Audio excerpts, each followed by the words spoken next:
Humayun Kabir frontman of the Mamata Banerjee.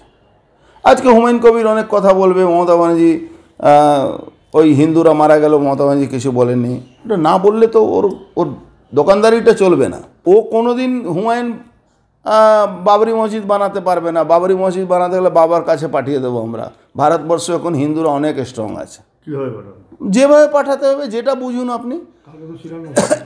আরে কোনো শিলান্যাস হবে না, সব নটঙ্কি চলছে। আপনি দেখবেন ভারতবর্ষকে হিন্দু রাষ্ট্র বানাবোই আমরা। ভারতবর্ষে হিন্দুদের দেশ, 57টা দেশ আছে মুসলমানদের।